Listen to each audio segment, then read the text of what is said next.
Assalamualaikum warahmatullahi wabarakatuh. Kali ini kita akan belajar hukum Pascal dan hukum Archimedes, materi IPA kelas 8 semester genap bersama Ibu Diroyatul Mufidah dari SMP Negeri 1 Somagede. Tujuan pembelajaran kali ini adalah menjelaskan hukum Pascal dan hukum Archimedes dengan benar. 2. Menjelaskan konsep benda tenggelam, melayang, dan terapung jika dicelupkan dalam air. 3. Menyebutkan contoh penerapan hukum Pascal dan hukum Archimedes dalam kehidupan sehari-hari. Sebelum kita belajar tentang hukum Archimedes, kita bahas dulu tentang bejana berhubungan. Perhatikan gambar bejana berhubungan dengan bentuk yang berbeda. Jika bejana berhubungan diisi zat cair yang sama dalam keadaan setimbang, maka permukaan zat cair dalam bejana tersebut terletak pada satu bidang datar. Semua titik mendapat tekanan yang sama jika kedalamannya sama, sehingga pada gambar tersebut, tekanan di titik A itu besarnya sama dengan tekanan di titik B, sama juga dengan tekanan di titik C, dan sama besarnya juga dengan tekanan di titik D. Jadi, PA sama dengan PB, sama dengan PC, sama dengan PD. Bagaimanakah bunyi hukum Pascal?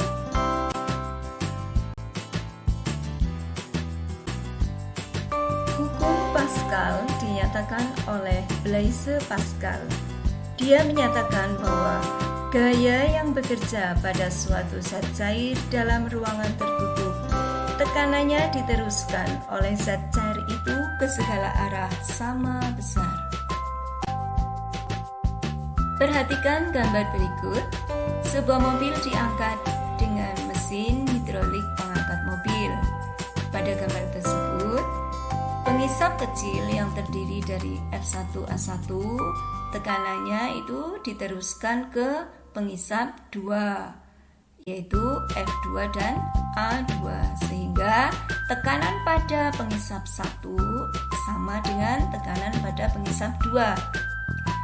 Dari sini maka secara matematis bisa ditulis F1 dibagi A1 sama dengan F2 bagi A2. F1 adalah gaya yang bekerja pada pengisap 1, satuannya Newton.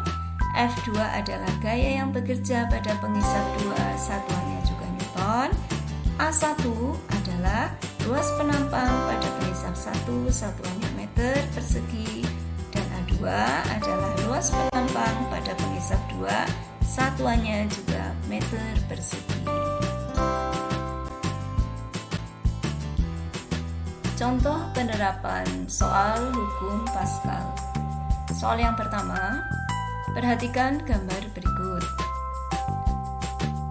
Berapakah besarnya F2 agar sistem pada gambar tersebut bisa bekerja secara seimbang?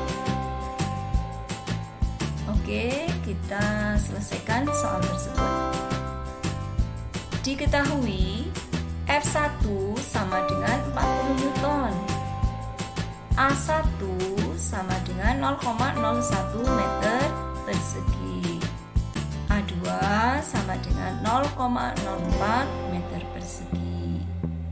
Ditanya F2, maka jawabnya adalah kalian tulis rumusnya dulu, yaitu F1 dibagi A1 sama dengan F2 bagi A2. Berarti F1 nya diisi, nilainya berapa? Oh, F1 ternyata nilainya 40 Newton dibagi A1. A1 nya adalah 0,01 sama dengan F2 dibagi 0,04, ya, karena A2 nya adalah 0,04. Maka perkalian silang. F2 F2 kali 0,01 sama dengan 40 kali 0,04. Berarti F2 kali 0,01 sama dengan 1,6. F2 sama dengan 1,6 dibagi 0,01. F2-nya sama dengan 160 Newton. Bagaimana anak-anak? Bisa dipahami ya? Ya, oke. Soal nomor 2. Alat pengangkat mobil menggunakan luas penampang pengisap kecil 0,1 meter persegi dan pengisap besar 0,5 meter persegi. Berapakah gaya yang harus diberikan agar dapat mengangkat mobil 20.000 Newton? Nah, kalau soal seperti ini, maka yang dicari adalah gaya pada pengisap kecil atau F1. Maka diketahui F2 sama dengan 20.000 Newton, A1 0,1 meter persegi, A2 0,5 meter persegi. Ditanya F1. Maka kalian menjawabnya, tulis dulu rumusnya, yaitu F1 dibagi A1 sama dengan F2 bagi A2. F1 dibagi A1-nya 0,1. F2-nya adalah 20.000 dibagi A2-nya adalah 0,5. Berarti perkalian silang. F1 kali 0,5 sama dengan 20.000 kali 0,1. F1 kali 0,5 sama dengan 2000. F1 berarti 2000 dibagi 0,5. Jadi hasilnya adalah 4000 Newton.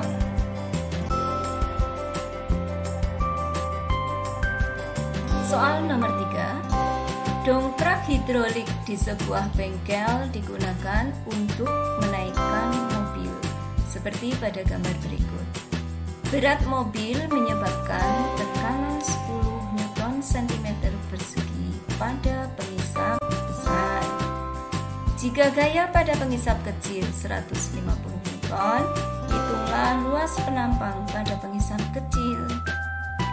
Maka penyelesaiannya, diketahui P2 sama dengan 10 Newton per cm persegi. F1 sama dengan 150 Newton. Ditanya A1. Maka untuk menjawabnya, F1 dibagi A1 sama dengan P2. F1-nya dimasukkan, yaitu 150 dibagi A1 sama dengan 10. Maka perkalian silang, A1 kali 10 sama dengan 150. Maka A1 sama dengan 150 dibagi 10. Jadi luas penampang pada pengisap kecil atau A1 sebesar 15 cm persegi. Bisa ya dipahami anak-anak?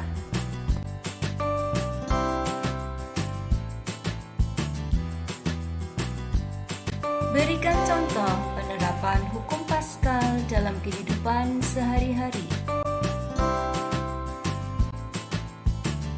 Nah, sekarang kita lanjut penerapan hukum Pascal dalam kehidupan sehari-hari.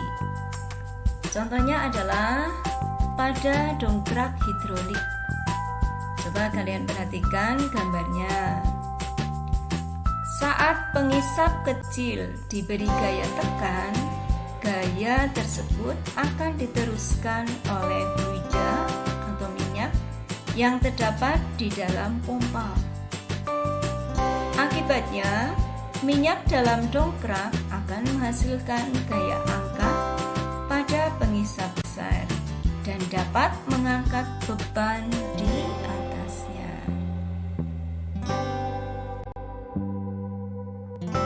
Penerapan hukum Pascal berikutnya adalah mesin hidrolik pengangkat mobil, seperti kalian lihat pada gambar berikut. Bagaimana cara kerjanya? Jadi, Mobil ditempatkan pada ujung silinder besar. Kemudian, keran dibuka sehingga udara bertekanan tinggi masuk ruang A.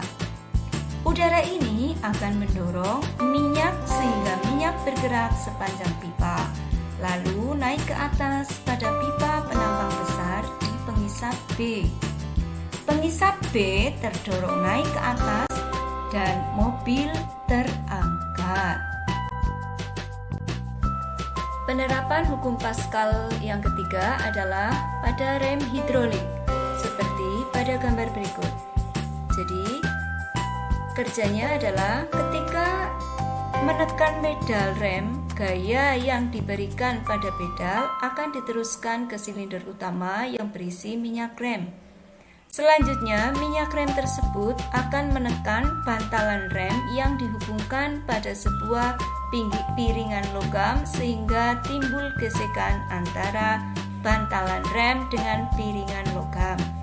Gaya gesek ini akhirnya akan menghentikan putaran roda. Penerapan hukum Pascal berikutnya adalah pada mesin pengepres kapas atau gempa. Jadi gambarnya seperti ini ya. Kemudian bagaimana cara kerjanya? Yaitu gaya tekan yang dihasilkan oleh pompa yang menekan pengisap kecil sehingga pengisap besar bergerak ke atas mendorong kapas sehingga kapas akan mempan. Penerapan hukum Pascal berikutnya adalah pada jarum suntik. Kalian perhatikan gambar berikut. Jadi supaya cairan dalam jarum suntik tersebut bisa masuk ke dalam tubuh, maka kita harus memompa saja jarum suntiknya sehingga cairan akan mudah masuk ke dalam tubuh.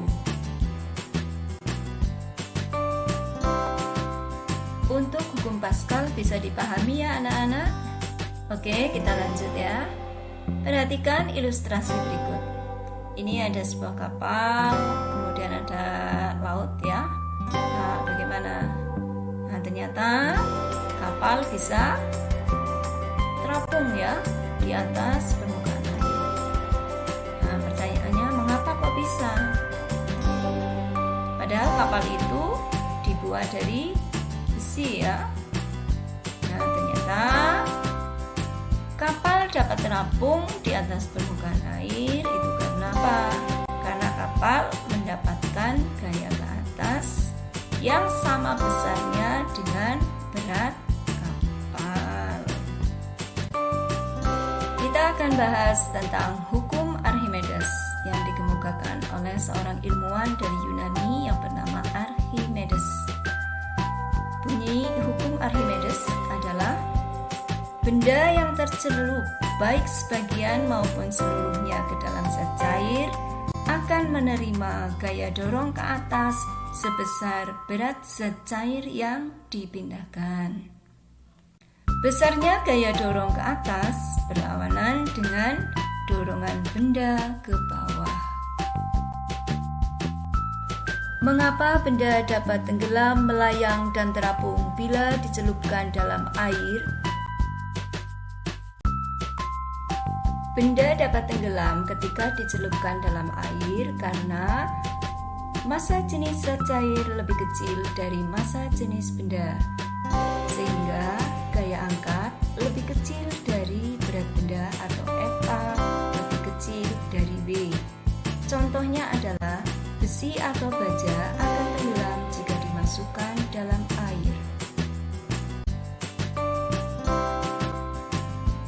Benda dapat melayang ketika dicelupkan dalam air karena massa jenis zat cair sama dengan massa jenis benda, sehingga gaya angkat sama dengan berat benda atau Fa sama dengan W. Contohnya, telur dimasukkan dalam air yang ditambahkan sedikit garam. Benda dapat terapung ketika dicelupkan dalam air karena massa jenis zat cair lebih besar dari massa jenis benda, sehingga gaya ke atas lebih besar dari berat benda. Contohnya, styrofoam atau plastik akan terapung jika dimasukkan dalam air. Perhatikan video berikut. Sebuah kapal selam dapat tenggelam, melayang dan terapung di air dengan cara memperbesar atau memperkecil jumlah air yang masuk ke dalam badan kapal. Jika akan menyelam, air laut dimasukkan dalam jumlah besar ke dalam badan kapal sehingga berat kapal lebih besar dari gaya ke atas. Apabila diperlukan, sebagian air dari badan kapal dikeluarkan sehingga berat kapal sama dengan gaya ke atas, sehingga kapal dapat melayang di dalam air. Saat kapal selam akan mengapung, air dikeluarkan dalam jumlah besar dari badan kapal, sehingga gaya ke atas lebih besar dari berat kapal.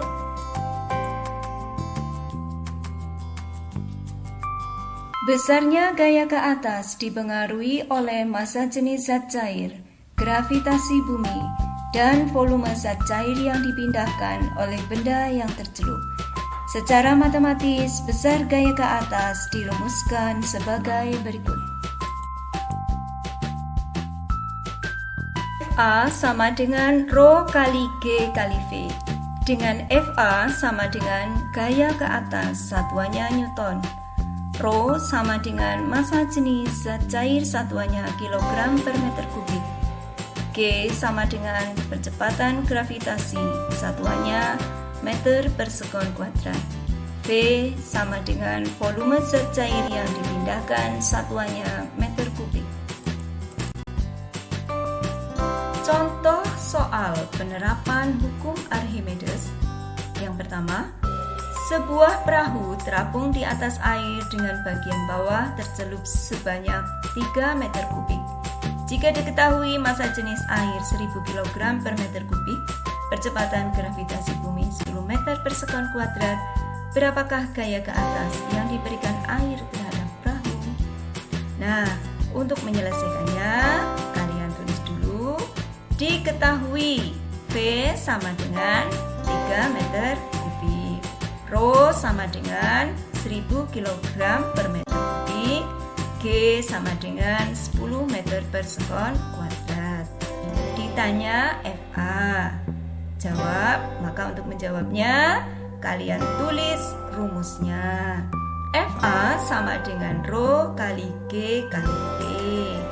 Fa sama dengan 1000 kali 10 kali 3. Jadi Fa sama dengan 3000 Newton. Contoh soal yang kedua, sebuah benda terapung di atas air karena mendapat gaya ke atas besar 4000 Newton. Jika diketahui massa jenis air 1000 kg per meter kubik dan percepatan gravitasi bumi 10 meter per sekon kuadrat, berapakah volume benda yang tercelup? Untuk menyelesaikannya, maka kalian tulis dulu. Diketahui Fa sama dengan 4000 Newton, Rho sama dengan 1000 kg per meter kubik, G sama dengan 10 meter per sekon kuadrat. Ditanya V, kalian tetap tulis rumusnya. Fa sama dengan Rho kali G kali V. Fa-nya dimasukkan nilainya 4000 sama dengan 1000 kali 10 kali V. Maka 4000 sama dengan 10.000 kali V. Untuk mencari V berarti 4000 dibagi 10.000. V sama dengan 0,4 meter kubik. Bagaimana anak-anak? Bisa dipahami ya? Berikan contoh penerapan hukum Archimedes dalam kehidupan sehari-hari. Penerapan hukum Pascal dalam kehidupan sehari-hari. Yang pertama adalah balon udara. Kalian perhatikan gambar balon udara. Kenapa balon udara bisa terbang? Ternyata balon udara diisi dengan gas dengan massa jenis zat yang lebih kecil dari massa jenis udara di sekitarnya. Dengan perbedaan massa jenis tersebut dapat membuat balon udara mendapat gaya angkat ke atas, sehingga balon udara dapat terbang. Contoh penerapan yang kedua adalah pada kapal laut. Seperti pada gambar ya, mengapa kapal laut kok bisa terapung di atas permukaan air laut? Padahal kapal laut itu terbuat dari logam. Nah, ternyata massa jenis kapal itu lebih ringan dari massa jenis air laut, sehingga kapal tidak tenggelam.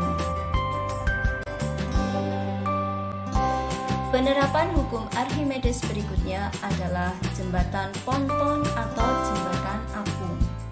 Jembatan ponton merupakan jembatan yang terbuat dari drum kosong sebagai alat apungnya dan jajaran kayu sebagai jalannya. Drum kosong ini harus ditutup rapat agar air tidak masuk ke dalamnya. Drum kosong berisi udara yang memiliki massa jenis lebih ringan daripada massa jenis air laut, sehingga drum kosong tersebut dapat mengapung pada air laut. Penerapan hukum Archimedes berikutnya adalah pada hidrometer. Seperti pada gambar.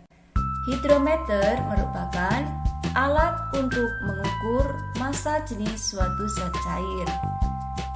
Hidrometer terbuat dari tabung kaca. Agar tabung kaca dapat terapung tegak di dalam zat cair, maka pada bagian bawah tabung dibebani butiran timbal. Diameter bagian bawah tabung kaca dibuat lebih besar supaya volume zat cair yang dipindahkan hidrometer lebih besar, sehingga dapat dihasilkan gaya ke atas yang lebih besar dan hidrometer dapat mengapung di dalam zat cair. Demikian video pembelajaran kali ini. Terima kasih atas perhatiannya. Semoga bermanfaat. Tetap semangat belajar. Wassalamualaikum warahmatullahi wabarakatuh.